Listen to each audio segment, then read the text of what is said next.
ರಾಜ್ಯಪಾಲರು ಬೆಂಗಳೂರಿನಲ್ಲಿ ನಡೆದ ವಿಶೇಷ ಅಧಿವೇಶನದಲ್ಲಿ ಸರ್ಕಾರದ ಭಾಷಣವನ್ನ ಓದದೆ ತಮ್ಮದೇ ಪದಗಳಲ್ಲಿ ಮಾತನಾಡಿ ಸದನದಿಂದ ಎದ್ದು ಹೋಗಿದ್ದ ಕಾರಣ ಬಹಳ ಚರ್ಚೆಗೆ ಗ್ರಾಸವಾಗಿದ್ದು ಅದನ್ನ ಭದ್ರಾವತಿ ಶಾಸಕರು ತೀವ್ರವಾಗಿ ಖಂಡಿಸಿದ್ದಾರೆ.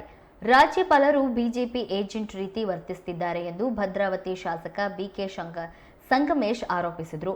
ಅವರು ನಗರದಲ್ಲಿ ಪುನೀತ್ ರಾಜ್ಕುಮಾರ್ ಅವರ ದೇಗುಲ ಮತ್ತು ಪುತ್ಥಳಿ ಅನಾವರಣಗೊಳಿಸಿ ಮಾತನಾಡಿದ ಅವರು, ಸರ್ಕಾರ ನೀಡಿದ ಪ್ರಸ್ತಾವನೆಗಳನ್ನು ರಾಜ್ಯಪಾಲರು ಅನುಮೋದನೆ ನೀಡಬೇಕು.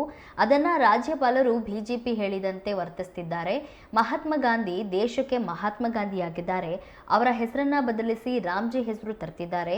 ಇದನ್ನ ಕಾಂಗ್ರೆಸ್ ಖಂಡಿಸಿತ್ತು.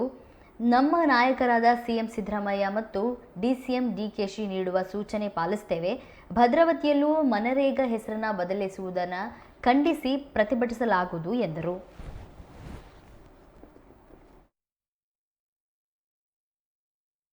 ಅದು ರಾಜ್ಯಪಾಲರು ಬಿಜೆಪಿ ಏಜೆಂಟ್ ಆಗಿಬಿಟ್ಟಿದ್ದಾರೆ. ಹಾಗಾಗಿ ಸರ್ಕಾರ ಏನೇ ಕೊಟ್ಟರು ಅದು ಓದಬೇಕು. ಅವರು ಓದಿ ಎಲ್ಲ ಮಾರ್ಗದರ್ಶನ ಮಾಡಬೇಕು. ಅಂದ್ಬಿಟ್ಟು ಬಿಜೆಪಿ ಕೈಗೊಂಬೆಯಾಗಿ ನಡ್ಕೊಳ್ತಾ ಇದೆ. ಇದನ್ನು ಖಂಡಿಸ್ತೀವಿ.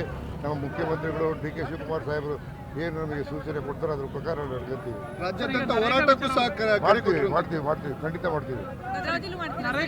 ಸಾಕಷ್ಟು ಹೋರಾಟಗಳು ಚರ್ಚೆಗಳು ಶುರುವಾಗಿದೆ. ಆಗಿದೆ. ನಮ್ಮ ಭದ್ರಾವತಿಯಲ್ಲಿ ಮುಂದಿನ ವಾರದಿಂದ ಶುರು ಮಾಡ್ಕೊಳ್ತಾ ಇದ್ದೀವಿ.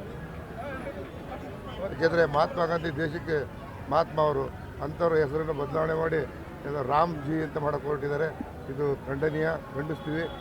ಈ ದೇಶಕ್ಕೋಸ್ಕರ ಸ್ವತಂತ್ರ ಕೊಟ್ಟಂಥ ಎಲ್ಲರ ಮನಸ್ಸಿನಲ್ಲಿ 140 ಕೋಟಿ ಜನಗಳ ಮನಸ್ಸಿನಲ್ಲಿ ಉಳಿದಿರುವಂಥ ಮಹಾತ್ಮ ಗಾಂಧಿಯವರಿಗೆ ಅವಮಾನ ಮಾಡೋಕ್ಕಾಗಿದೆ. ಹಾಗಾಗಿ ಇದನ್ನು ಉಗ್ರವಾಗಿ ಬಿಜೆಪಿಯ ಧೋರಣೆಯನ್ನು ಖಂಡಿಸ್ತೀವಿ.